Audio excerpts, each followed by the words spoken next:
339장 찬송 부르면서 예배를 준비하도록 하겠습니다. 339장 내 주님 지신 십자가 전하도록 하겠습니다.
이제 우리 다 같이 일어나셔서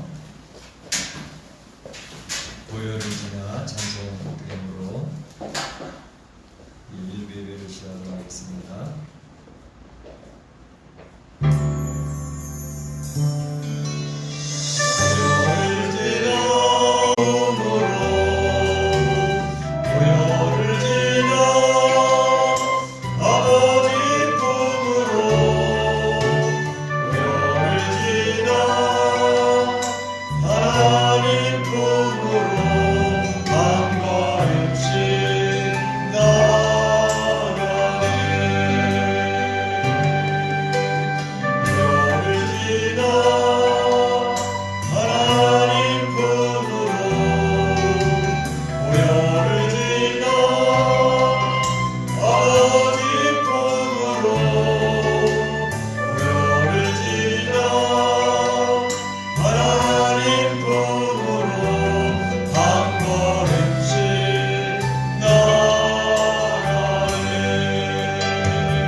형제들아, 우리가 예수의 피를 힘입어 하나님께 나아가자. 하나님께 나아가는 자는 반드시 그가 계신 것과 자기를 찾는 자들에게 상 주신 이심을 믿어야 할지니라. 아멘. 하나님은 영이시니 예배하는 자가 신령과 진정으로 예배할지니라. 아멘. 이 세상 온 우주 만물을 창조하시고 이 세상의 역사를 이끌어 가실 때에 강대국이나 약소국이나 또 어떤 나라의 역사도 이끌어 가시고 주장하시는 우리 하나님 아버지께 오늘도 찬송과 영광과 존귀를 올립니다. 우리 사랑하는 성도들, 참으로 이렇게 큰 전염병으로 말미암아 온 세계가 공포 가운데 빠져 있지만 하며 하나님 앞에 예배하고 찬양하고 경배드리는 귀한 특권을 갖게 하심을 감사합니다. 아멘. 적은 무리가 모였습니다. 그렇지만 두세 사람이 내 이름 모인 곳에 내가 너희와 함께 하겠다고 말씀하셨죠. 오늘도 이 예배 시간에 임재하여 주시어서 아멘. 우리 사람 이 세상의 전염병으로 참으로 힘들고 어려운 가운데 두려움과 공포 가운데 있지만 저들이 힘을 얻을 수 있게 하시고 주의 평강을 누릴 수 있는 귀한 시간 되어지기를 원합니다. 아멘. 특별히 이 자리에 참여하기를 그렇게도 원하지만 오지 못하고 각 가정에서 머리 숙여 예배드리는 주의 백성들을 기억하여 주시고 저들에게도 동일한 은혜를 허락하여 주시옵소서. 아멘. 오늘 이 예배를 통하여 하나님 홀로 영광을 취하여 주옵소서. 아멘. 예수님의 이름으로 기원하옵나이다. 아멘. 아멘. 다 자리에 앉으시고 찬송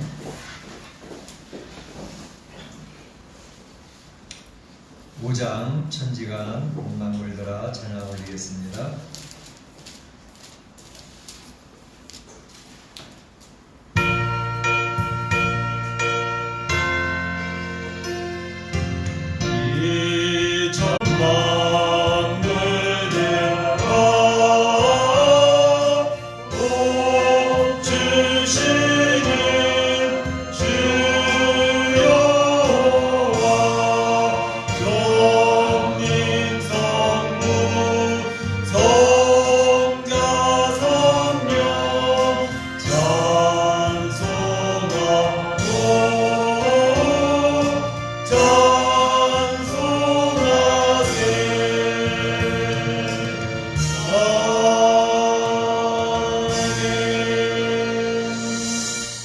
교동문은 18번이 되겠습니다. 성시교동문 18번, 시편 31편이 됩니다.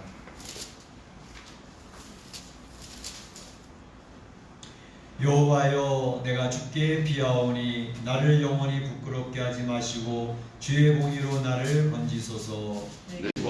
내게 평안한 아이와 보호하는 산성이 되소서. 주는 나의 반석과 산성이시니 그러므로 주의 이름을 생각하셔서 나를 인도하시고 지도하소서. 그들이 나를 위하여 비밀이 층 그물에서 빼내셔서 주는 나의 산성이시니이다. 내가 나의 영을 주의 손에 부탁하나이다. 진리의 하나님 여호와여, 나를 속량하셨나이다. 내가 나타난 거짓을 증거하는 자들을 미워하고 여호와를 의지하나이다. 내가 주의 인자하심을 기뻐하며 즐거워할 것은 주께서 나의 고난을 보시고 환난 중에 있는 내 영혼을 아셨으며 나를 원수의 수중에 가두지 아니하셨고 내 발을 넓은 곳에 세우셨음이니라. 아멘. 이 시간에는 우리 다 같이 한 목소리로 기도하는 시간이 되겠습니다. 오늘도 기도할 때에 우리 하나님께서 이 코로나19로 인한 전 세계 공포 가운데에서 속히 이 재앙이 끝날 수 있도록 위해서 기도해 주시기 바랍니다. 특별히 전 세계에 이제 300만이 넘는 확진자들이 있습니다. 24만 명이나 되는 사망자가 생겼습니다. 참으로 이러한 질병과 지금 최전선에 싸우고 있는 우리 의료진들을 위해서 기도해 주시기 바랍니다. 의료진들도 참으로 희생을 무릅쓰고 최전선에 싸우고 있습니다. 자원하는 많은 사람들도 큰 어려움이 있습니다. 위에서 그 의료진이 무너지지 않도록 위해서 기도해 주시고, 특별히 300만이나 되는 많은 확진자들, 그들이 지금 질병과 사투를 벌이고 있습니다. 그들이 이 어려운 사투 가운데 하나님을 바라보고 하나님을 의지하며 잘 이겨내고 견뎌낼 수 있도록 위해서 기도해 주시고, 특별히 완전히 고독 가운데 빠져 있고 완전히 격리가 되어져 있는 가운데 있기 때문에 저들의 마음이 더 힘들 것이고 저들이 어려운 때에 하나님 의지하면서 주님의 나라를 바라보면서 주님 품에 안기는 귀한 시간이 있기를 바랍니다. 뿐만 아니라 이제 졸지에 사망을 당한 가정들이 엄청나게 많이 있지 않습니까? 장례도 치르지 못하고 그 시신들이 그저 길거리에 널려 있고 추록에 몇십 구의 시신들이 썩어서 증물이 나고 있는 그러한 가운데 있어서 장례도 제대로 치르지 못하는 그러한 어려운 가운데 있습니다. 어려움을 당한 가정들을 위해서 기도해 주시기를 바랍니다. 특별히 우리 멕시코 교민사회에 이런 확진자들이 이제 많아지지 않도록 위해서 기도해 주시고 주님의 교회 공동체에 성도들이 감염되는 일이 없도록 위해서 기도해 주시고 특별히 성도들의 가정이 이제 이러한 코로나19로 인해서 재정적으로 굉장히 어려워지는 가운데 있습니다. 가정의 재정이 위축되고 있고 사업을 못하는 가운데 있고 완전히 경제가 지금 바닥을 치고 있는 가운데 있는데 이런 어려운 때에 하나님 지켜주시고 우리 성도들을 위로해 주시도록 해서 기도해 주시기 바랍니다. 다 같이 한 목소리로 기도하겠습니다. 아버지 하나님, 저희를 불쌍히 여겨 주시고 저희를 불쌍히 여겨 주시옵소서. 아버지 하나님을 모른다하고 하나님의 뜻을 거부하고 자기 마음대로 살아가는 인생을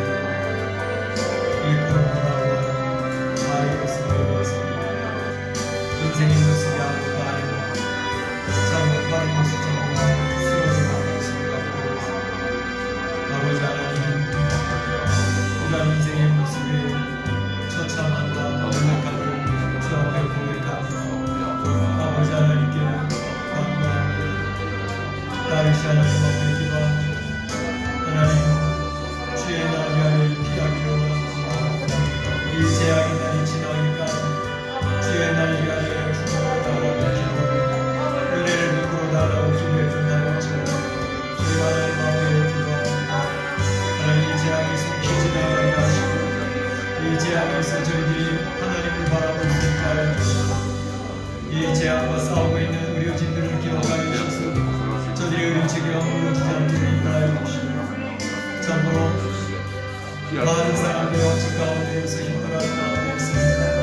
저들의 사투를 주님 기억하여 주시고 하나님 앞에 기도하며 명상해서 이겨낼 수 있는 저들이 될 수 있도록 인도하여 주시고 아버지 하나님 인생의 연약함을 고백하게 하시고 저희들의 죄를 회개하며 자복하며 주 앞에 설 수 있는 귀한 기간들이 될 수 있게 하여 주시고 아버지 하나님 죽음 앞에 무력한 저희들이 주님의 부활의 역사를 바라보며 하나님 아버지의 부활의 영광에 참여할 수 있도록 사망을 당한 모든 가족들이 이 가족들이 위로받을 수 있게 하시고 하나님 나라의 내세를 준비하며 살아가는 우리 인생이 될 수 있게 하시고 더 이상 이러한 것에 대한 두려움과 공포가 이제 하나님 아버지의 주시는 놀라운 능력으로 힘으로 말미암아 이겨낼 수 있도록 인도하여 주시옵소서.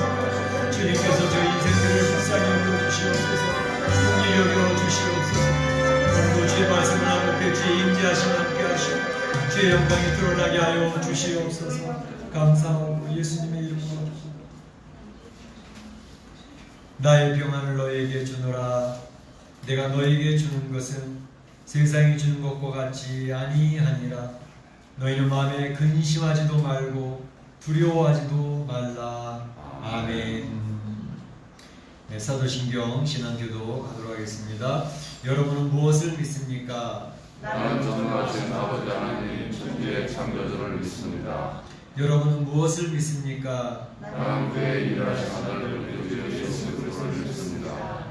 그는 성령으로 잉태되어 동정녀 마리아에게서 나시고 은혜를 우리에게 고난을 받아 십자가에 못 박혀 죽으시고 잠자는 뒤 사흘 만에 죽은 자 가운데서 다시 살아나셨으며 하늘에 오르시사 아버지 하나님 우편에 계시다가 거기로부터 살아있는 자와 죽은 자를 심판하러 오십니다. 여러분은 무엇을 믿습니까? 나는 성령을 믿으며 거룩한 공교회와 성교의 교회와 죄를 주어받는 것과 몸의 부활과 영생을 믿습니다. 아멘.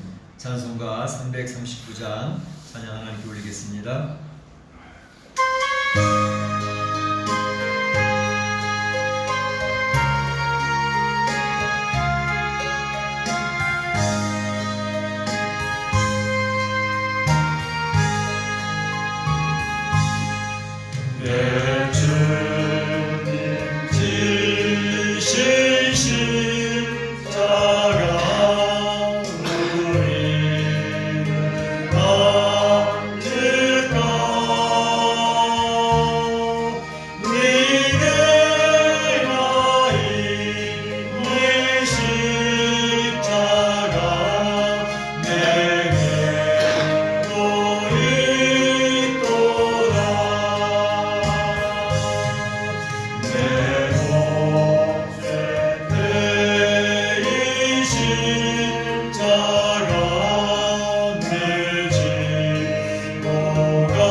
같이 기도드리겠습니다. 할렐루야. 천지 만물을 창조하시고 생명의 생사 화복을 주관하시며 우리를 택하여 거룩한 주의 백성 자녀 삼아주신 여호와 하나님께 영광과 찬송과 경배를 올려드립니다. 아멘. 오늘 예배로 나아감에 있어 먼저 주께 회개하기를 원합니다. 먼저 입으로 주여 주여 하나, 하나님이 내 삶의 주관자라 입술로 고백하나, 삶의 매 순간 속에서 세상의 이치와 내 생각이 우선했던 모습, 내가 우상되고 세상이 우선되었던 모습을 회개합니다. 이웃 사랑하기를 내 몸과 같이 하라, 화평하라, 용납하라, 용서하라 말씀하셨지만 여전히 내 안에 미움과 다툼과 시기와 질투가 가득함을 봅니다. 너희는 거룩한 성전이라 내가 거룩하니 너희도 거룩하라 말씀하셨으나 세상에 가진 유혹에 여전히 흔들리고 넘어지는 모습이 있었음을 자복하오니 우리를 긍휼히 여기시고 이 시간 용서하여 주시옵소서. 아멘. 그럼에도 불구하고 주께 감사하오기는 그 무엇으로도 깨뜨릴 수 없는 진리, 하나님께서 우리를 사랑하사 우리를 위해 당신의 독생자 예수를 이 땅에 보내사 우리의 죄를 대신하여 십자가에 달려 돌아가심으로써 우리의 죄를 담당케 하시고 대속하여 구원에 이르게 하여 주신 은혜를 감사드립니다. 아멘. 코로나 바이러스가 창궐하여 감염의 위험에 두렵고 세상이 멈춘 듯 답답하고 사업장에 나가지 못하여 경제적으로 어려운 이 시기에 그럼에도 불구하고 애굽 땅에서 이스라엘 백성을 이끌어내실 때와 그 백성을 보호하여 주셨던 것 같이 우리 한 사람 한 사람을 지켜주심을 감사드립니다. 아멘. 또 이런 상황 속에서도 현장으로 온라인으로 예배의 자리를 사모하여 이 자리에 있게 하시고 가정 예배를 살리시고 성도 간의 교제가 이어질 수 있도록 이끌어 주심을 감사드립니다. 아멘. 예배를 더욱 사모하게 하심을 감사드리며 성도 간의 교제가 얼마나 소중했던 것인지 알게 하시고 그리워하게 하여 주시니 또한 감사드립니다. 아멘. 그러나 하나님, 우리는 연약하기에 의심이 많기에 어리석기에 아직도 믿음이 부족하기에 하나님이 내게 주신 은혜와 사랑을 잊고 살 때가 많습니다. 다윗이 하나님의 권능을 의지하지 않고 자신이 직접 백성을 셈하였을 때 하나님께서 전염병을 창궐시켜 단 3일 만에 7만 명의 백성을 생명을 앗아가신 것을 기억하며 우리도 오늘 하나님이 하셨음을 인정하고 역사와 인생의 주관자 되심을 날마다 기억하고 주님만을 의지할 수 있도록 하여 주시옵소서. 아멘. 코로나19로 인한 감염에 대한 두려움, 경제적 어려움에서 보호하여 주시고 똑같은 일상 속에서의 답답함, 갑갑함 중에 있지만 바쁜 삶이 앗아간 가족 간의 소중함과 깊은 교제의 시간을 허락하여 주시옵소서. 아멘. 무엇보다 하나님을 묵상하고 하나님을 만나는 교제의 시간을 허락하사 기쁨과 은혜가 충만한 시간이 될 수 있도록 허락하여 주시옵소서. 아멘.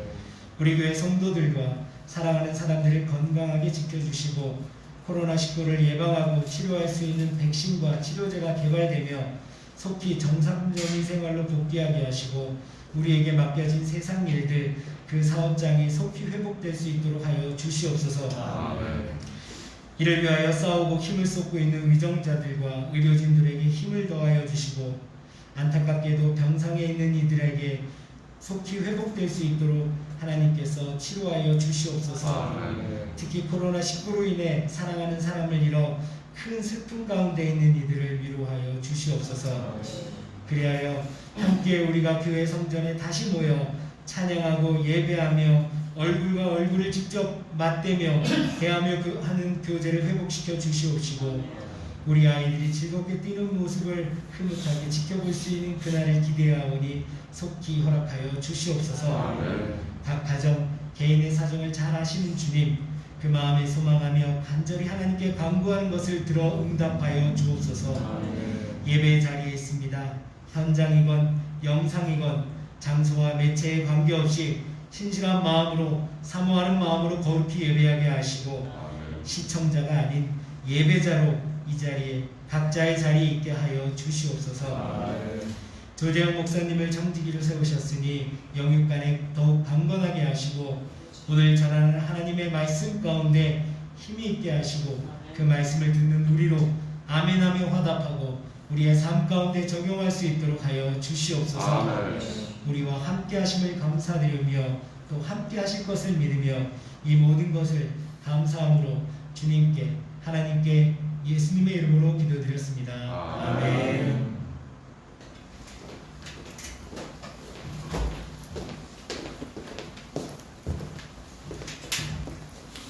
나와 나의 백성이 무엇이 간데 지금 즐거운 마음으로 들림이 있었나이까. 모든 것이 주께로 말미암았사오니 주의 손에서 받은 것으로 주께 드렸을 뿐이니이다. 아멘.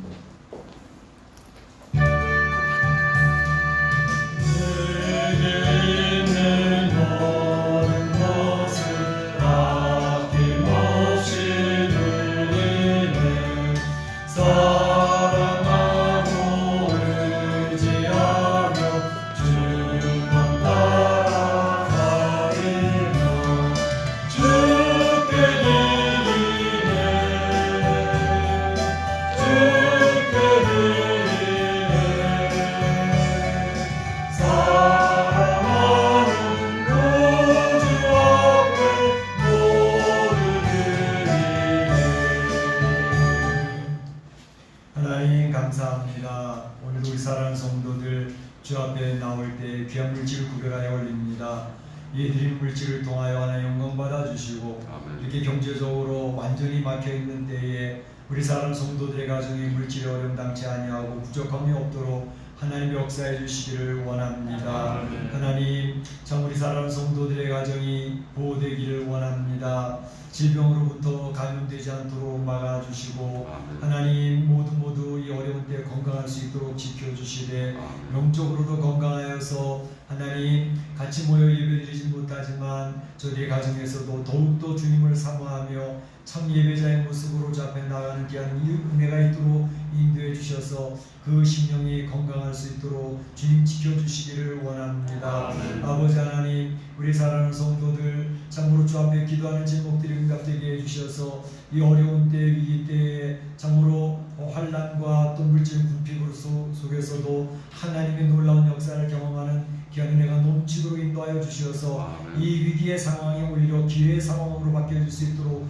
인도하여 주시옵소서. 아멘. 이 드려진 물질을 통하여 하나님 영광 취하실 때에 참으로 잃어버린 영혼을 찾아지게 하시고 하나님의 나라 확장되게 하여 주시고 주님에게가 물질적 어려움 당치 아니하도록 건강하게 든든하게 세워져 갈 수 있도록 지켜 주시옵소서. 아멘. 하나님께서 홀로 영광 받아 주옵소서. 아멘. 예수님의 이름으로 기도하옵나이다. 아멘.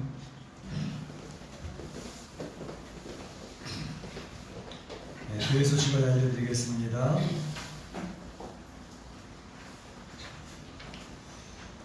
이제 5월 첫 주가 되었네요. 5월달 맞이하면서 참으로 착잡한 마음이 있는 것은 죽음의 행렬이 지금도 계속되고 있지 않습니까? 오늘도 얼마나 많은 사람이 죽을지 모르겠습니다.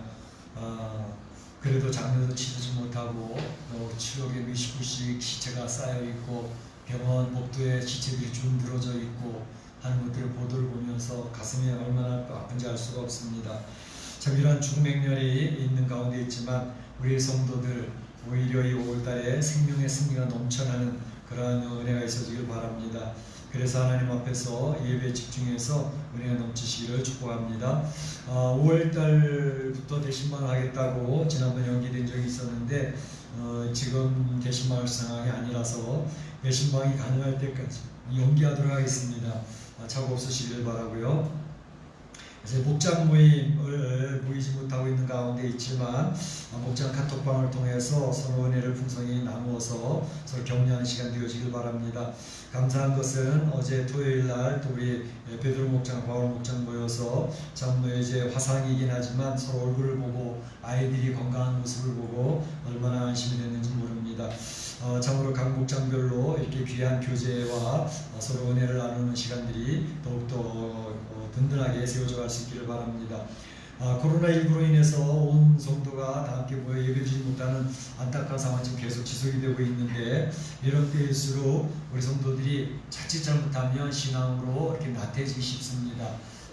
이제 일주일에 한 번씩 와서 교회에서 예배를 드리면 또다시 이렇게 우리의 마음이 이제 다시 점검이 되는데 가정에서 있다 보니까 가정에서 이제 마음을 다해서 예배를 드린다 하더라도 예배 드리는 상황이 흐트러지기 때문에 또 이제 자칫 오랫동안 벌써 한 달이 지나가고 이제 한 달 이상 더 이제 진행될 것 같은데 이렇게 하다 보면 우리가 자칫 영적으로 이제 떨어질 수가 있습니다.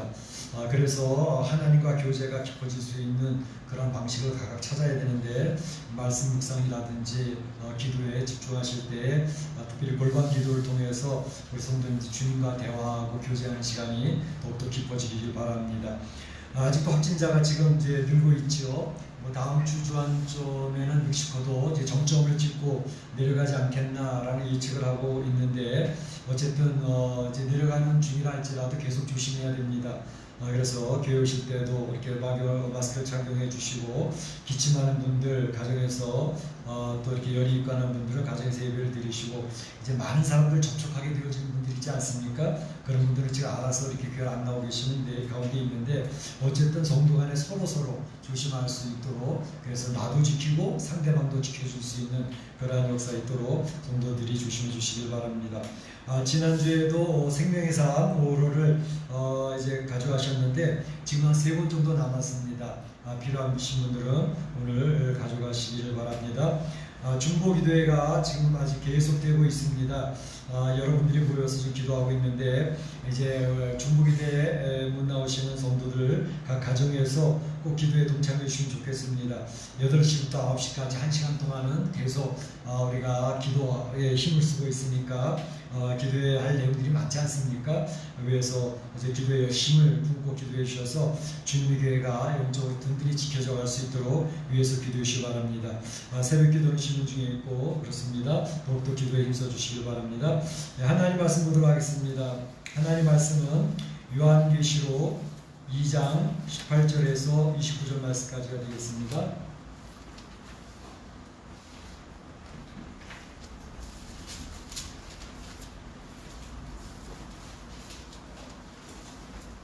요한계시록 2장 18절에서 29절 말씀까지 한 절씩 교독을 하겠습니다.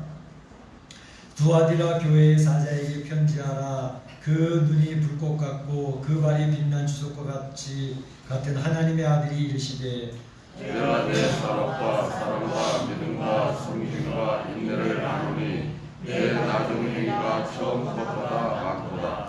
그러나 네게 책망할 일이 있노라. 자칭 선지자라는 여자 이세벨을 네가 용납함이니 그가 내 종들을 가르쳐 꾀어 행음하게 하고 우상의 제물을 먹게 하는도다. 또 내가 그에게 회개할 기회를 주었으되 자기의 은행을 회개하고자 하니 드물도다. 볼지어다 내가 그를 침상에 던질 터이요 또 그와 더불어 가늠하는 자들도 만일 그의 행위를 회개하지 아니하면 그 널난 가운데에 던지고 또 내가 사상으로 그의 자녀를 죽이리니 모든 교회가 하는 사람의 뜻과 마음을 살피는 자인 줄 알지라. 내가 너희 각 사람의 행위대로 갚아주리라. 두아디라에 남아있어 이 교훈을 받지 아니하고 소위 사탄의 깊은 것을 알지 못하는 너희에게 말하노니 다른 짐으로 너희에게 지울 것은 없노라. 나는 너희에게 있는 것을 내가 올 때까지 굳게 잡으라.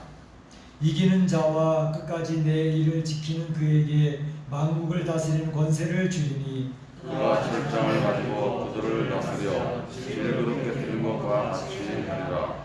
나도 내 아버지께 받은 것이 그러하니라. 내가 또 그에게 새벽불을 주리라. 귀 있는 자는 성령이 교회들에게 하시는 말씀을 들을지어다. 아멘. 예, 이제 저희가 요한계시록에 지금 7교회를 살펴보는 중에 있습니다.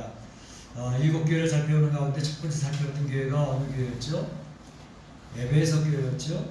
에베소 교회 제목을 첫사랑을 잃어버린 에베소 교회 이렇게 말씀을 드렸죠. 그래서 에베소 교회는 이단이 많이 횡행했고 사도 바울이 전해진 복음, 이 복음의 내용을 변개시키려는 그런 사람들이 많이 있어서 그런 이단과 아주 대치하면서 참고로 그 이단들이 교회에 침입하지 못하도록 상당히 신경을 썼던 에베소 교회인데 그 이단을 이제 들어오지 못하도록 하며 복음이 변질되지 않도록 애를 쓰다가 그만 그것이 첫사랑을 잃어버리는 그러한 결과가 되어졌다라는 말씀을 드렸습니다. 두 번째 살펴봤던 교회는 서머나 교회였죠. 서머나 교회는 제목을 어떻게 붙였죠? 고난에서 승리한 서머나 교회 이렇게 했습니다. 그래서 서머나 교회는 책망이 없고 칭찬만 있었던 그런 교회였는데 그 서머나 교회가 당시에 굉장한 환란이 심했습니다. 그래서 육체적인 고난과 환란이 있었고 특별히 물질적으로도 궁핍한 가운데 있어서 정말로 신앙생활하기 너무나도 어려운 그런 상황에 놓여져 있었던 교회였지만 그래도 그들은 충성을 다하면서 하나님 앞에 그 고난을 이겨내는 그러한 교회여서 죽도록 충성하라 생명의 면류관을 너에게 주리라 라고 하는 주님의 말씀을 받았던 교회가 서머나 교회가 됩니다. 그런가 하면 지난 시간에 살펴봤던 것은 버가모 교회였죠. 버가모 교회는 어떻습니까? 그 지역이 사단의 권자가 있는, 그래서 사단의 권자에서 싸운 버가모 교회 이렇게 말씀을 드리지 않았습니까? 그래서 황제 숭배도 물론 있었고 도서관도 있고 의료시설이 굉장히 발달했던 그러한 도시였지만 그 가운데에는 발람의 길을 쫓고 니골라군을 당을 쫓아가는 그러한 사람들이 있어서 참으로 세속화가 되어지는 그러한 교회였지만 또 그 어려운 가운데에서도 순교하는 일꾼이 있었죠. 안디바와 같이 감옥 송동 가마솥에서 구워지고 태워지는 그런 순교를 감당하면서 믿음을 지켰던 그런 귀한 인물이 있었던 교회였다라는 것을 말씀을 드렸습니다. 오늘 네 번째로 두아디라 교회를 살펴보려고 하는데 오늘 두아디라 교회 제목은 악을 용납한 두아디라 교회 이렇게 제목을 정해놨습니다. 그래서 이제 먼저 살펴볼 것은 두아디라는 도시는 어떠한 도시였고 어떤 환경이 있었는가 살펴보겠고 두아디라 교회가 칭찬받았던 내용은 무엇이었고 책망받았던 내용은 무엇이었는가 주님께서 권면하시는 내용은 무엇이었는가 이런 내용들을 살펴보고자 합니다.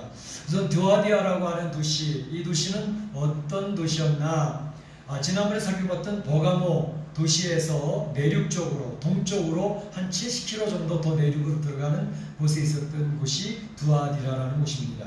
이 두아디라는 동서남북으로 교통의 요충지였습니다. 그래서 이제 동쪽에 있던 사람이 서쪽으로 갈 때 반드시 두아디라를 거쳐가야 됐고 또 남쪽에 있던 사람이 북쪽으로 가게 될 때도 두아디라를 거쳐가는 그래서 우편로로 사용하는 그러한 도시였습니다. 근데 이 두아디라는 곳은 이제 직조, 이제 옷감 짜는 거죠. 옷감 짜는 곳으로 굉장히 유명했던 곳이고 또 염색, 옛날에 대구에서 옷감 짜고 염색하는 게 유명하지 않았습니까? 그것처럼 바로 이곳은 이제 이러한 직조와 또 염색 그리고 또 이제 도기 그 그릇을 만드는 거, 그다음에 피혁, 가죽 제품들 이런 것들을 만드는데 굉장히 특화되어져 있던 그러한 도시였던 것을 볼 수가 있습니다. 특별히 이 두아디라의 사람, 유명한 사람이 성경에 한 사람 나오는데 사도행전 16장에 보게 되면 두아디라 여자가 소개되고 있습니다. 누군지 기억하시겠습니까? 두아디라 여자? 자주장사? 루디아. 자주장사 루디아. 왜 자주장사를 했을까요? 빨간색, 그러니까 이 옷감 이런 것들을 파는데 이제 두아디라 출신인데 바로 빌립보에까지 와가지고 그런 이제 카페. 터키도 지금도 그렇지 않습니까? 빨간색 그 카페 그게 유명하지 않습니까? 그러한 것을 옷감도 팔고 이런 직조물을 파는 그런 일을 감당했던 사람이 루디아였는데 빌립보까지 왔다고요.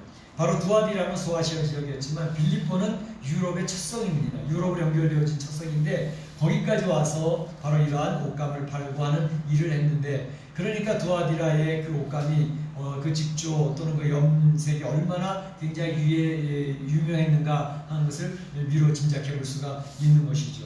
그런가 하면 이 두아디라의 또 특징은 뭐냐 하면 이렇게 여러 가지 피혁이라든지 가죽 제품을 다루는 거라든지 염색이라든지 또 옷감 짜는 거라든지 이런 것이 굉장히 발달되어진 특화된 도시였는데 그러다 보니까 그 이제 전문적인 그런 사람들이 모여서 조합을 만드는 그런 도시였습니다. 그래서 노동조합, 그러니까 동업조합들이 많이 만들어져 있는 그러한 도시였고, 바로 이러한 조합제도는 나중에 중세 시대 때 길드라고 하는 게 있지 않습니까? 길드라는 것이 있어가지고 그 길드를 통해서 이제 굉장히 그 산업을 발달시키는 그런 일이지 않았습니까? 이 길드라고 하는 것은 나중에 이제 또 뭐 프리메이슨 이랑도 연결이 되어져가지고 이제 그 프리메이슨이 이제 이러한 길드와 연결되어 있다 뭐 그런 설명들도 많이 있지만, 어쨌든 이러한 동업조합의 특징들은 뭐냐면 이제 독점권을 갖는 것입니다. 그리고 이제 서로의 이런 전공하는 사람들을 이제 키워내고, 그리고 독점을 하면서 굉장히 자기네의 힘을 세를 키워나가는 그런 일들이 있었던 것을 볼 수가 있습니다. 그러다 보니까 이제 자체 안에서의 규율도 굉장히 엄격하고, 그 다음에 이제 권세가 자꾸 생기는 거죠. 그래서 이 조합, 노동조합이라는 것이 맨 처음에는 약자가 자기의 권리를 보호하기 위해서 시작을 하지만, 나중에는 이게 지나쳐버리면 약자의 모습이 아니라 오히려 강자의 모습으로 바뀌어버리지 않습니까? 기득권층으로 바뀌잖아요. 우리나라에 이제 전노조가 있고 민노총이 있고 그랬을 때, 그들이 시작될 때에는 큰 대기업화에서 약자가 되어져서 권리를 찾기 위해서 조합이 시작됐습니다. 그러나 오늘날에는 그 조합이 얼마나 강한지, 이제 국가의 권력, 경찰들도 그들의 눈치를 보지 않습니까? 정치하는 사람들도 그들의 눈치를 보며, 그만큼 약자의 위치에서 강자의 위치로 바뀌어졌기 때문에 그들의 힘은 이제 독점을 하는 그런 힘을 가지고 있어서, 뭐 언론 노조에도 언론을 다 장악을 하고 있고, 여러 이제 구석구석의 산업 분야에도 장악을 하고 있고, 그래서 이제 그러한 힘이 단결되어져 있고 결속이 되어져 있어서 이제는 그러한 모습으로 인해 가지고 참으로 한 나라의 통치자들도 그들의 눈치를 봐야 되는 그러한 상태가 되어지고 있는 것을 볼 수가 있습니다. 심지어는 이제 학교의 모든 학생들도 장악을 하는 그러한 상태가 되어져서 굉장히 이제 좋은 것으로 출발을 했지만 끝이 지금은 오히려 더 좋지 않은 영향력을 주는 그런 모습 바뀌어져 있는 것을 볼 수가 있는데, 이 당시에도 역시 그렇습니다. 이 당시에도 그 시작할 때에는 서로 자기네들의 그 특화된 것을 잘 개발하고 정말 전문적인 그런 좋은 상품을 만들기 위해서 시작을 하고 조합을 만들었지만, 점점 가면서 그들이 독점을 하기 시작을 했고, 그들의 힘이 세지기 시작을 하고, 규율을 통해서 그 안에 조직들을 장악을 해나가면서 이제는 나중에 그 안에 이런 조합 안에는 항상 자기네들이 섬기는 수호신이 있었습니다. 자기네들 나름대로의 우리는 이 신을 섬긴다, 우리는 이것을 우상한다 하는 그런 것들이 생기다 보니까 이제 그들과 연결을 되어지려면, 그들과 같이 살아가려면 그들의 수호신에게 가서 절을 해야 되고, 그들의 우상제물을 먹어야 되어지고, 그들과 같이 커뮤니케이션, 교제가 이루어져야 그들로부터 그런 물건을 공급받을 수 있어서 물질적인 삶을 누릴 수 있기 때문에 그 사회 자체가 이러한 형성으로 되어져 있는 가운데 있었습니다. 그러니까 두아디라라고 하는 도시가 이러한 모습을 갖추고 있으니까, 두아디라 안에 세워졌던 교회는 어떤 어려움이 있겠습니까? 뭐 보나마나 뻔하죠. 그런데 놀라운 것은 오늘 말씀을 보면 예수님께서 두아디라 교회에 놀라운 칭찬을 하고 있는 그런 내용들이 나옵니다. 두아디라 교회가 이제 다른 교회들처럼 황제 숭배라든지 여러 우상 숭배라든지, 특별히 이 두아디라 교회는 이러한 길드처럼 동업조합의 그 강력한 그러한 세력들이 있어가지고 그들과 서로 교제하지 않으면 먹고 살 수가 없는 그런 상황이 있는 그러한 세상이었는데, 두아디라 교회에 예수님께서 칭찬을 하시는 거죠. 칭찬하신 내용이 19절에 나오는데, 내가 네 사업과 사랑과 믿음과 섬김과 인내를 아노니 네 나중 행위가 처음 것보다 많도다, 이렇게 얘기하고 있습니다. 네 사업 이렇게 얘기하니까 이제 그 두아디라 도시에 여러 사업체들이 있어가지고 이 교회도 무슨 사업을 했나? 그런 생각을 할 수 있는데, 교회에서 사업을 한 것은 아니고요. 네 사업이라고 하는 말이 가르치는 내용들은 뭐냐면, 여기에 나와 있는 믿음과 사랑과 섬김과 인내, 이러한 것들을 네 사업이라고 주님께서 지목을 하면서 칭찬을 하고 있는 것입니다. 네 나중 행위가 처음 것보다 많도다 라고 칭찬을 하면서 이야기를 하고 있는 것이죠. 특별히 여기서 언급한 사랑, 믿음, 섬김, 인내, 이 내용들은 우리 교회들이 추구하는 가장 중요한 요소들이거든요. 우리가 신앙생활할 때 무엇을 얘기하죠? 믿음과 소망과 사랑, 이 세 가지는 항상 있을 것인데 그 중에 제일은 사랑이라 이렇게 되어져 있지 않습니까? 그래서 신앙생활의 3요소라고 할 것 같으면 그것은 믿음입니다. 그 다음에 사랑입니다. 그리고 소망입니다. 그러니까 이 3요소를 갖추고 있는 교회가 두아디라 교회였다라고 이야기를 할 수가 있지요. 그런데 사실은 여기에 소망이라는 말은 빠져 있어요. 목사님 소망이라는 말이 없는데 목사님은 왜 믿음, 소망, 사랑이라고 얘기를 하시죠? 근데 이 소망이 연결되어져 있는 단어가 있죠. 뭘까요? 인내라고 하는 단어가 소망과 연결되어져 있습니다. 무엇을 보면 알 수 있냐면 데살로니가 교회를 향해서 사도 바울이 굉장히 칭찬하지 않았습니까? 데살로니가 교회는 사도 바울이 가서 전도 3주일밖에 안 했습니다. 한 달도 채 안 되는 전도를 했지만 그 교회는 칭찬받는 교회가 되어졌습니다. 고린도 교회는 1년 6개월 동안 사도 바울이 심혈을 기울였던 교회였지만 그 교회는 모든 교회의 문제를 다 가지고 있었던 그런 문제적인 교회가 고린도 교회였습니다. 그래서 고린도 지역은 바로 이런 아가야 지역의 수도로서 또 이 데살로니가 지역은 마게도니아 지역의 수도로서 서로 남북의 가장 중요한 대표적인 도시들인데 이 남쪽에 있는 고린도 교회는 이 사도 바울에 의해서 계속 지적을 받았어요. 너희들 그렇게 신앙생활 그렇게 하면 안 돼. 교회가 그런 모습이 돼서는 안 돼. 계속 이야기를 했는데 데살로니가 교회를 향해서는 바로 사도 바울은 내가 더 이상 너희에게 아무 말도 할 것이 없노라. 너희의 믿음의 소문, 너희의 신앙의 모습이 온 지역에, 아가야 온 지역에 소문이 이미 나 있다 라고 이야기를 하면서 이야기했던 세 가지 요소를 이야기합니다. 무엇이었죠? 너희에게 믿음의 역사가 있고 사랑의 수고가 있고 또 소망에 인내가 있는 줄을 내가 아노니 이렇게 이야기하고 있거든요. 그러니까 데살로니가 교회가 믿음의 3요소, 믿음의 역사가 있는 교회였다, 사랑의 수고가 있는 교회였다, 소망에 인내가 있는 교회였다 라고 하는 세 가지 요소를 사도 바울이 지적을 하면서 칭찬하고 있는 모습을 볼 수가 있는 것이죠. 그래서 우리가 믿음 생활을 할 때도 믿음도 종류가 있습니다. 살아있는 믿음이 있는가 하면 죽어있는 믿음이 있습니다. 살아있는 믿음과 죽어있는 믿음의 모습의 차이는 뭘까요? 믿음의 역사라고 그랬죠. 역동성이 있는 믿음을 가지고 있는 신앙생활을 하고 있는 성도들이 있습니다. 역동성이 있어요. 믿음이 막 활발하게 움직이고 있는 거예요. 활동성이에요. 그런데 죽은 믿음은 뭘까? 믿음이 있다고는 하는데 역동성이 전혀 없어요. 믿음의 역사가 전혀 없어요.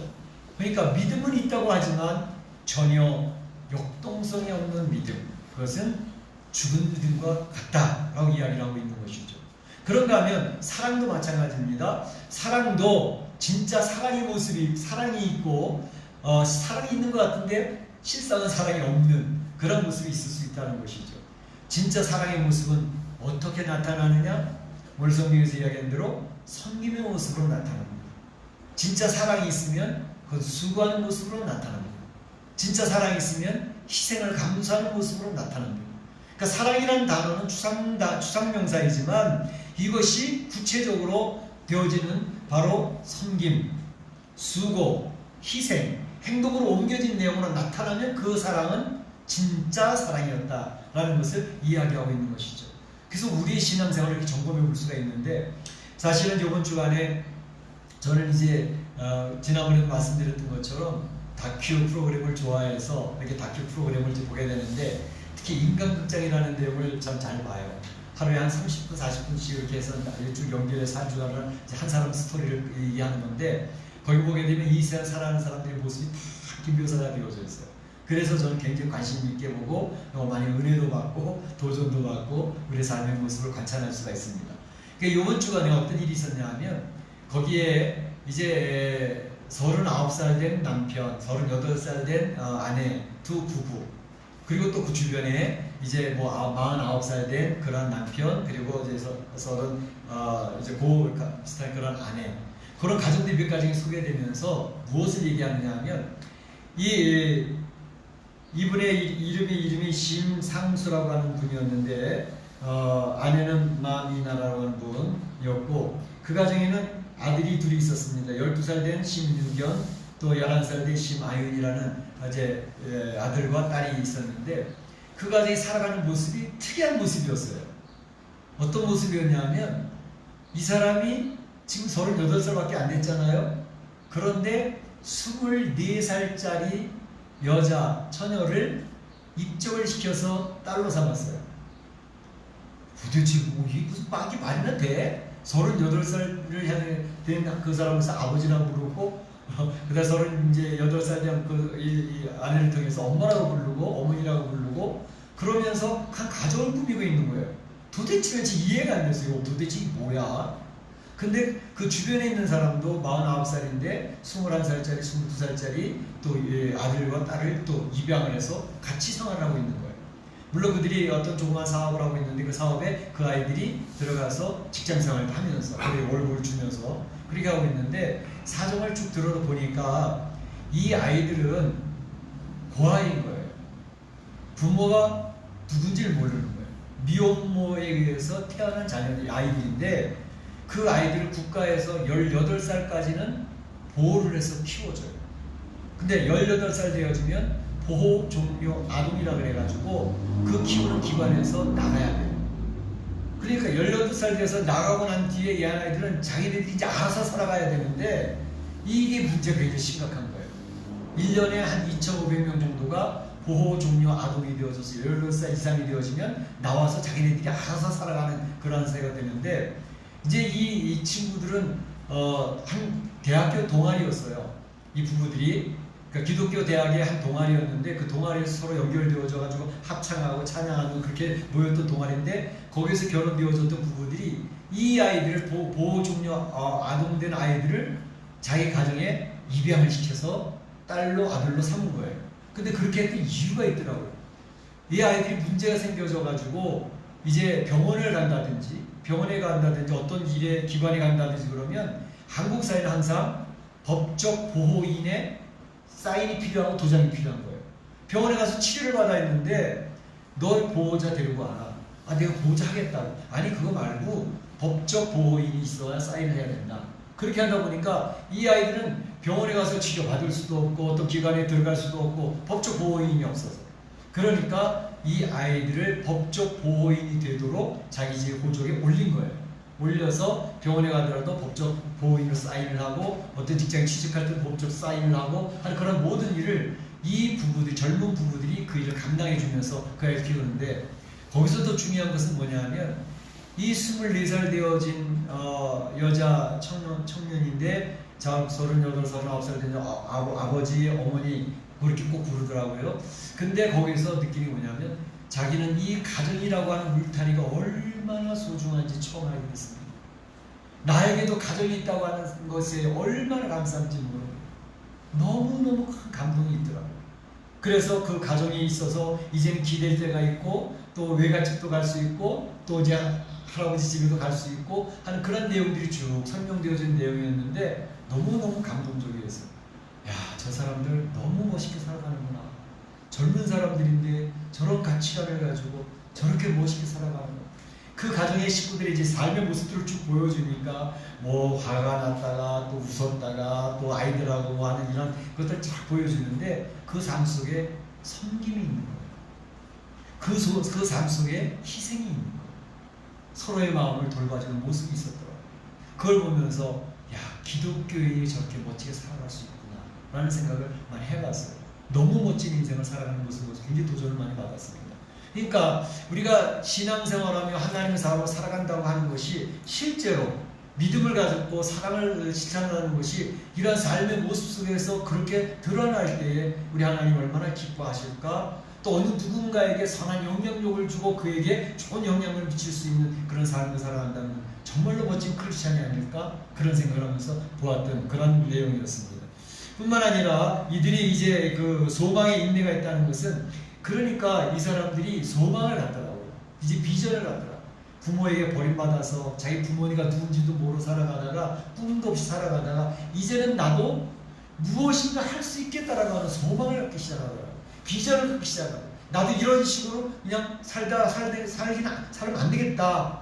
우리 부모님이 보여주는 것처럼 난 멋진 인생을 살고 싶다라고 하는 소망을 갖기 시작을 하니까 어려운 일이 있어도 방송통신대학 다니면서 인내하면서 공부하기 시작을 하고 그러면서 열심히 무엇인가 꿈을 가지고 이제 나도 가르치는 강사로서 일하고 싶다. 그런 꿈을 가지고 살아가니까 거기에 소망이 있었고 그 소망을 이루기 위해서 힘든 시간들이 있는데 그걸 인내로 이겨내고 있더라고요.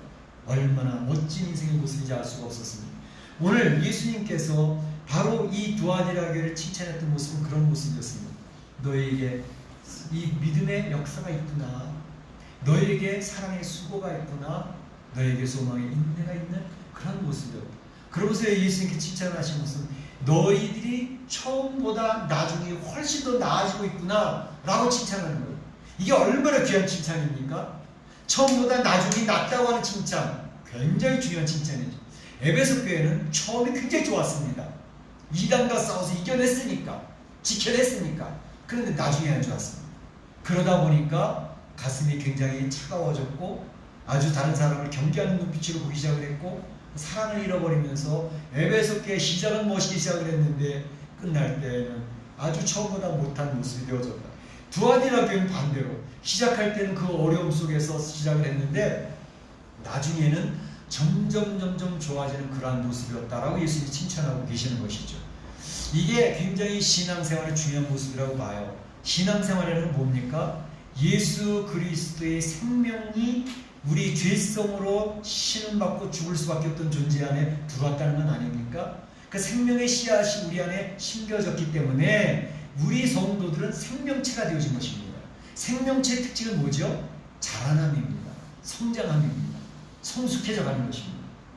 그렇기 때문에 생명체가 바위 위에 생명의 씨앗이 하나 떨어졌어도 이게 어떻게 자라날까 했는데 바위를 깨뜨려가면서 자라나서 싹이 나고 자라나서 열매를 맺는 그 나중에 바위를 깨뜨려버리는 그런 놀라운 역사가 있지 않습니까? 바로 이게 생명이 있는 사람들의 특징입니다. 그리스도인이라고 하는 사실은 바로 생명을 받은 사람들이기 때문에 이 세상이 얼마나 힘들고 어려워도 이 세상이 타락한 세상이라 할지라도 그 속에서 생명의 역동성을 통해서 어제보다 오늘이 오늘보다 내일이 달라지면서 성장하는 모습, 성숙해가는 모습이 나타나야 그것이 생명이 심겨진 신령이라는 뜻이라는 것입니다. 그래서 검증이 되어져야 된다는 것입니다. 우리 신앙은 이렇게 검증이 되어져서 자 우리 예수님이 오늘 두아디아를 칭찬했던 것처럼 그 칭찬받는 교회가 되어지기를 소원합니다. 네. 그렇게 되시기를 축복합니다. 네. 그럼 책망받은 내용은 무엇일까? 두아디아 교회의 실수의 내용이 있었습니다. 그것은 뭐냐면 바로 20절에 있는 것처럼 자칭 선지자라는 여자 이세벨을 네가 용납함이니 자칭 선지자라는 여자 이세벨을 너희가 용납함이니 이렇게 얘기했어요. 이세벨 그러면 떠오르는 게 뭐죠? 이세벨이 누굽니까? 아합 왕의 아내이잖아요. 시돈 여인으로서 아합 왕 북쪽 이스라엘 왕 아합 왕 굉장히 강력할 때였는데 시돈의 여인을 자기 아내로 삼았습니다. 근데 그 아내가 가지고 들어왔던 게 뭐죠? 바알과 아세라. 이 우상을 가지고 들어와서 북쪽을 완전히 물들여버리지 않습니까? 바알과 아세라장 섬기는 그런 나라를 완전히 물들여버렸습니다. 그래서 이스라엘 나라가 망하게 된 거 아닙니까? 또 한 가지는 이 이세벨은 뭘 했죠? 다르게 신앙생활을 하는 사람들을 핍박을 했습니다. 대표적인 사람이 엘리야를 죽이려고 했잖아요. 바알과 아세라 자기가 좋아하는 바알과 아세라 선지자들을 죽였다고 내가 엘리야를 죽이기 전까지는 내가 결코 물러날 수가 없어. 그래서 신앙인 하나님의 사람을 죽이려고 그리고 애를 쓰던 사람이 이세벨이었습니다. 또 한 가지는 이 이세벨은 어땠죠? 자기가 가지고 있는 권세를 가지고 약자를 핍박하고 약자의 것을 빼앗는 사람이지 않았습니까? 어디에? 나봇이라고 하는 사람이 포도원을 가졌습니다. 크지도 않아요. 작은 거 한 덩어리예요. 그런데 아합 왕이 그게 갖고 싶었어요. 다른 거 줄 테니까 그거 줘라. 그래도 싫대요. 왜? 우리 조상들이 물려준 땅인데 내가 어떻게 이것을 왕이라 하더라도 드릴 수 있겠습니까? 그래서 이제 이 아합 왕이 시름 고민하고 하니까 이세벨이 뭐라 그랬죠? 아이고 왕이시여 뭐 그런 거 가지고 걱정을 하니까 걱정 마십시오. 제가 처리할 테니까. 그래서 가짜 거짓 증인을 세워서 바로 나봇이 왕을 욕했다라고 뒤집어 씌워서 돌에 맞아 쳐 죽여버리지 않습니까? 그리고 나봇의 포도원을 빼앗아서 왕이시여 포도원이 여기 있습니다. 줬던 사람이 이세벨입니다. 그러니까 이 이세벨이라고 하는 사람은 우상 숭배로 나라를 망하게 만들었고 뿐만 아니라 하나님의 사람을 핍박을 하면서 공격을 했고 그리고 약자의 것을 빼앗아 하는 그런 나쁜 여자였던 것으로 이세벨은 되어져 있습니다. 근데 아니 이 두아디라 교회에 왜 이세벨이라는 여자를 언급하고 있을까? 구약의 아합왕이 있던 그 이세벨을 이야기하는 것은 아니겠죠. 그와 같은 역할을 하던 여인이 두아디라 교회 안에 들어와 있는데 그걸 용납하고 있다는 것을 지금 언급하고 있는 것입니다. 바로 이 이세벨은 어떤 여인이었을까? 두아디라 교회 안에 보게 되면 아마도 두아디라 교회에서 상당한 영향력이 있는 리더의 아내가 아니었을까라고 생각하는 사람이 있고, 또 어떤 사람은 아마 이 여인은 지금 그 두아디라라는 지역에 동업 노조가 있지 않습니까? 동업이란 조합이 있는데 그 조합에 연결되어져 있는 사람으로서 상당한 부를 축적한 사람으로 알려져 있습니다. 그러니까 이제 돈을 엄청나게 많이 벌었어요. 그러니까 경제적으로 힘이 있으니까 그 두아디라 교회를 헌금을 많이 하면서 우지자지하는 거예요. 지 마음대로 끌어가려고 하는 거예요. 바로 그런 부분에 대해서 얘기하는 것이고, 또 여기서 보게 되면 자칭 선지자라고 하는 말을 통해서 얻을 수 있는 힌트는 뭐냐면, 공식적으로는 이 여인이 그 두아디라 교회에 직분 있는 사람이 아니에요. 리더의 위치에 있는 사람이 아니에요. 그런데도 불구하고 자기가 자칭 나는 선지자야 라고 이야기를 하면서 영적인 내용도 우지자지하려고 하는 그런 영향력을 미치려고 했다고 하는 사실을 언급하고 있는 것입니다. 당시에 두아디라 교회 성도들이 신앙생활을 잘하고 있음에도 항상 꺼리끼는 게 있었던 게 뭐냐면 바로 이 노동조합, 이 동업조합과의 관계를 어떻게 할 것이냐라고 하는 문제였죠. 자기가 먹고 살아야 되면 그들 속에서 무엇인가 연결을 시켜가면서 물질 생활을 해야지, 그렇지 않으면 경제 생활이 안 되니까 이걸 어떻게 해야 될까에 대한 고민이 이 두아디라 교회 성도들은 늘 있었던 것이죠. 그들과 같이 타협을 할 것인가? 아니면 내 신앙을 지킬 것인가? 어떻게 내 먹고 살지? 하는 문제에 굉장히 고민이 있었던 것이죠. 오늘날에도 성도들이 신앙생활 하면서도 이 먹고 사는 문제, 경제 문제에 대해서 내가 어떻게 신앙을 지키면서 먹고 살 것이냐에 고민이 많지 않습니까? 두아디라 교회 성도들이 그랬다는 거예요. 그런데 바로 그때 이세벨이 나타나서 그들을 위로하는 척하면서 그들에게 영적인 영향력을 미치는데 이렇게 얘기를 하는 거죠. 야, 우리가 신앙생활을 잘하는 거 중요해. 잘해야지 물론. 그런데 먹고 살려면 그들과 연결이 돼야 돼. 그들과 연결이 돼야지 우리가 물질적으로도 좀 부도 누리고, 그리고 교회가 헌금을 많이 해야 교회가 성장을 해서 교회가 영향력 있는 교회가 될 거 아니야? 맞는 말이잖아요. 그런데 바로 이 이세벨은 그렇게 그 동업조합들과 연결시키면서 아까 말씀드렸던 것처럼 그들이 섬기는 수호신, 그들의 우상, 가서 저 한번 하면 어때? 가서 저 한번 하고 그럼 뭐 하나님 그 이해하시지 않겠냐고. 그러면서 그렇게 해서 성경에서 이야기는 뭐냐면 이 이세벨이 그 두아디라 교회 성도들을 꿰어서 행음하게 하였고 우상 제물을 먹게 하였도다, 이렇게 얘기했어요. 여기서 행음이라고 하는 사실은 그 영적인 가늠만을 이야기하는 게 아니라 실제적인 행음을 이야기하는 거예요. 그러니까 실제적으로 그 당시에 이 동업조합들은 그렇게 하면서 오고 가는 길, 그 길이 굉장히 중요한 교통로이지 않습니까? 많은 사람이 오고 가면서 거기 지나가면서 이러한 사람들을 통해서 그들이 쾌락을 누리게 됐던 것이죠. 그런데 바로 그러한 것들을 교회에 자꾸 스며들게 만들었다는 것입니다. 그래서 성교회가 지금 위기에 놓여져 있다는 것을 이야기합니다. 버가모 교회에서도 하나님께서 조심시켰던 게 뭐냐면 발람의 길을 쫓는도다, 또 그들이 뭘 얘기하고 있죠? 니골라당의 교훈을 받는도다 얘기했잖아요. 이거 발람의 길은 뭐였어요? 우상제물 먹고 이방인 여인들과 같이 어울려도 돼. 그게 발람의 길이잖아요. 또 그 니골라당은 뭐예요? 아, 우린 구원받은 사람들이니까 어떻게 살든지 상관없어. 우린 구원받을 게 분명하니까. 그러면서 자기는 사는 게 세속적으로 살아가는 거죠. 하나님의 두려움이 없어요. 자기 생각대로 살아가는 거죠. 항상 자기를 합리화시키면서 내가 손해나는 일은 절대 안 돼. 내 이익 있는 건 내가 취하고. 그러면서 신앙을 이용을 하는 것입니다.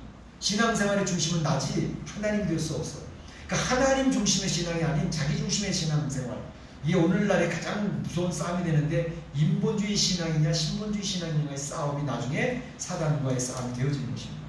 그러니까 적그리스도는 불신자 속에서 나오는 게 아닙니다. 하나님의 이름을 부르는 사람들 가운데 세상 권세를 휘어잡고 세상 권세를 가지고 그리스도인들과 교회를 핍박하며 이제 성도들을 무너뜨리는 것이 적그리스도로 드러나게 될 것입니다.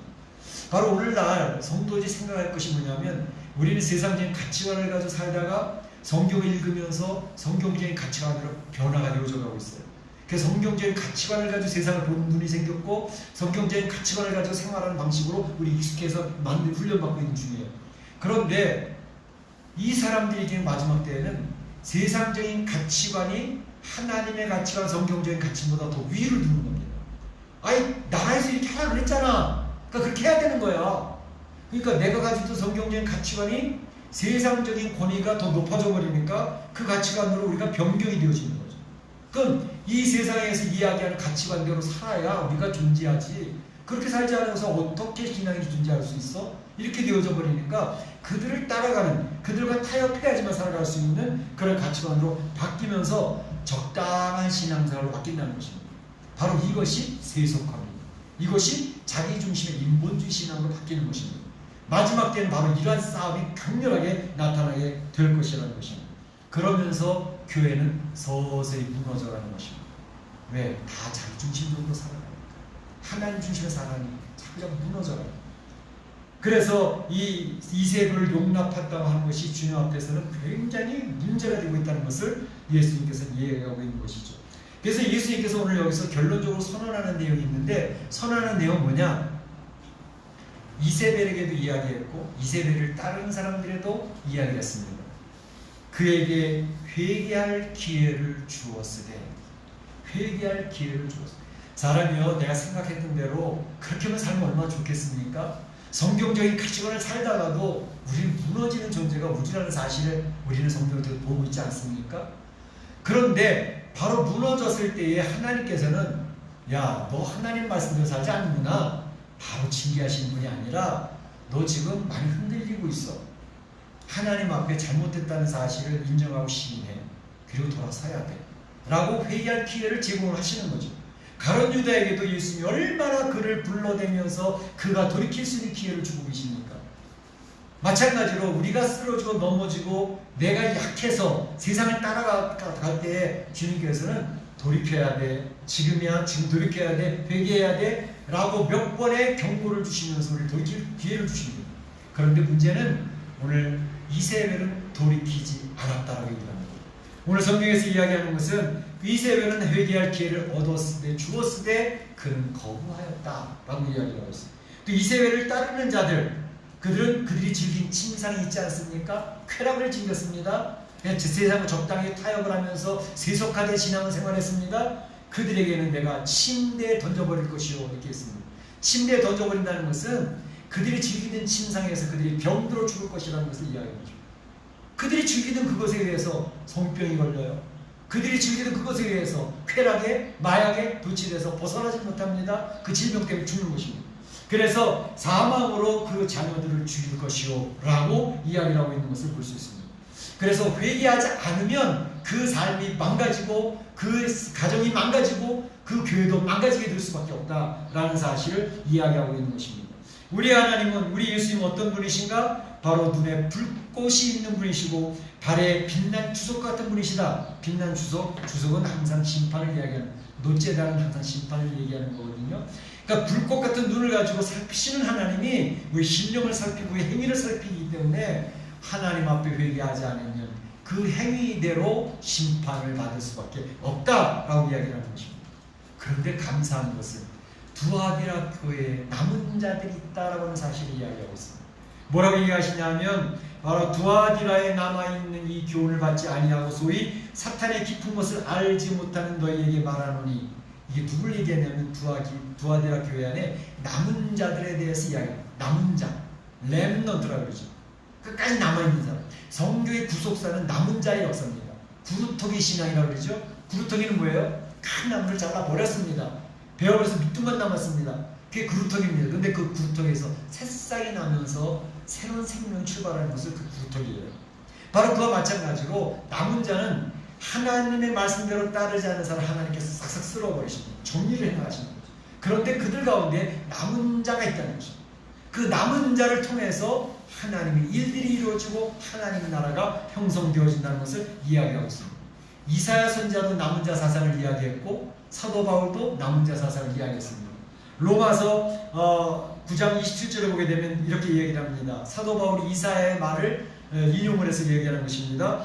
이사야가 이스라엘에 관하여 외치되 이스라엘의 뭇 자손의 수가 비록 바다의 모래 같을지라도, 바다의 모래처럼 이스라엘 자손이 엄청나게 많이 퍼졌다는 거죠. 그래도 남은 자만 구원을 얻으리라 했기 때문에 이사야가 외치는 내용입니다. 이사야 시대에 많은 하나님의 백성들이 하나님을 섬긴다고 그러고 있었지만 하나님 앞에 신앙을 끝까지 지키고 견디는 사람이 많지 않았다는 것을 의미합니다. 그 남은 자만 구원을 얻을 것이야 라고 이야기하고 있는 것이죠. 이 남은 자 사상입니다. 마지막 때도 동일합니다.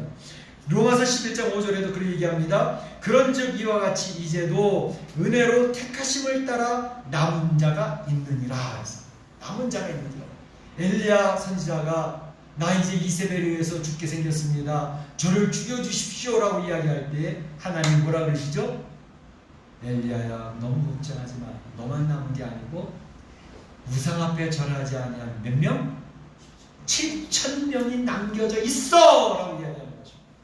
우리가 그리스도인들이 이 세상을 살아가면서 이 부패한 세상, 타락한 세상, 심지어 교회까지도 타락을 하고 교회 리더들까지도 타락한 그런 속에서 이제는 어떻게 소망이 없지 않습니까? 라고 얘기할 때 하나님은 미소를 지으면서 신실하게 주님을 따라가는 남은 자들이 내 눈에는 안 보이지만 내가 숨겨놓은 자가 얼마든지 있다 라고 이야기를 하시는 것입니다. 그렇기 때문에 성도들은 절대 비관이 아닙니다. 낙담이 아닙니다. 우리 성도들은 하나님 나라를 바라보며 신실하게 신앙을 지켜야 하는 주의 백성들이 얼마든지 있다는 사실을 기억하라고, 남은 자, 우리 렘넌트가 있다는 사실을 기억하고 힘을 내야 되는 것입니다. 그러면서 예수님이 이야기하시는 것이 너희 두아디라 교회에 그들 앞에 절하지 아니하고 신앙을 끝까지 신실하게 지키는 사람들이 내가 이야기한다. 너에게는 내가 더 이상 사실은 다른 짐을 지어주고 싶지 않아. 왜냐하면 너희들이 가지고 있는 믿음, 소망, 사랑, 섬김 이것만 있으면 돼. 더 이상 내가 더 요구하지 않을게 라고 예수님이 그들 얘기하시는 것입니다. 그것을 끝까지 내가 올 때까지 굳게 붙잡으라 라고 이야기하고 있어요. 그걸 붙들고 있으면 된다는 것입니다. 그러면서 얘기하시는 것이 만국을 다스리는 철장 권세가 너에게 주어진다. 예수님이 이 땅에 오셔서 철장 권세를 가지고 이 세상을 다스릴 때 너희 같이 동참해서 이 세상을 심판하는 심판자가 될 것이야. 그러니까 이 세상을 바로 성도들은요, 이 세상을 다스릴 사람들이라는 확신을 가지시기 바랍니다. 여러분을 통해서 이 세상이 다스려지게 될 것입니다. 또 한 가지 예수님이 약속하신 것은 너희가 남은 자가 돼서 이겨내면, 끝까지 붙들고 승리하면 너희들에게 새벽별을 주리라. 새벽별을 주리라. 새벽별은 바로 무엇을 얘기하냐면 예수 그리스도를 이야기합니다. 예수 그리스도와 영원토록 동행하여서 하나님의 영광을 바라보고 주의 은혜를 누리는 그런 성도가 될 것이라는 사실을 이야기하는 것이 오늘 두아디라 교회에 주님께서 결론을 주신 것입니다. 마태복음 24장 13절에 있는 것처럼 끝까지 견디는 자는 구원을 얻으리라 라고 선언하고 계신 것입니다.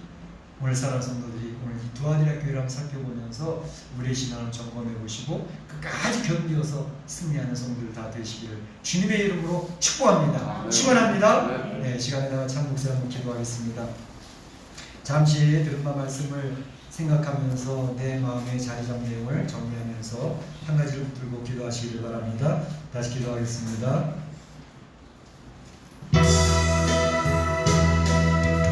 아버지 하나님 감사합니다.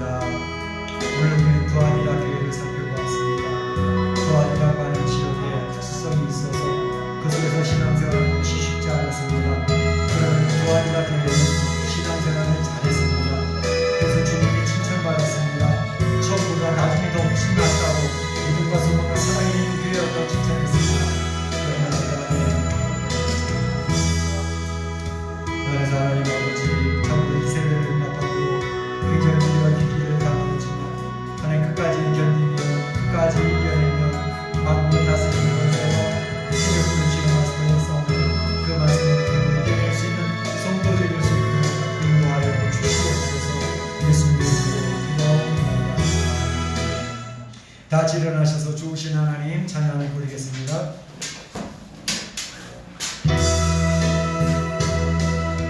주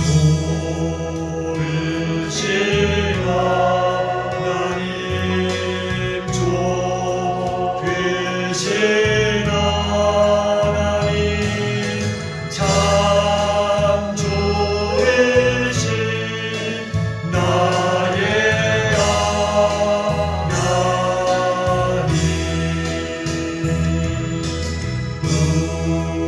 우리의 기도를 응답해 주시는 참 좋으신 나의 하나님 하나님의 축복을 하나님의 축복을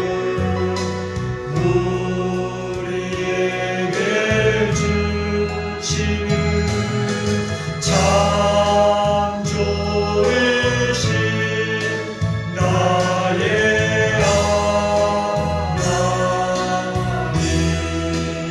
하나님 지금은 우리 구주 예수 그리스도의 은혜와 하나님 아버지의 그 크신 사랑하심과 성령님의 감동과 교통하심이 오늘 두 아이와 교회를 보면서 예수님의 칭찬을 받았던 것처럼 믿음과 소망과 사랑 가운데 섬김과 수고와 희생 가운데 하나님 앞에 영광을 돌리며 이 세상에 선한 영향을 미치며 끝까지 믿음으로 승리하기로 소원하는 우리 온 성도들 머리와 가정과 자녀와 일터 가운데 우리 교회 가운데 이제로부터 영원토록 함께 있을지어다.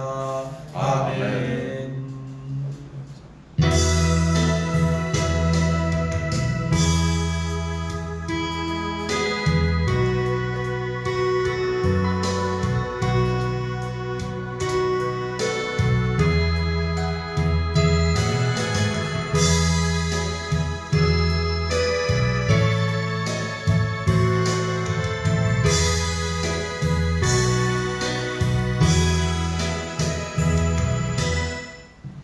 감사합니다. 예배 마치겠습니다.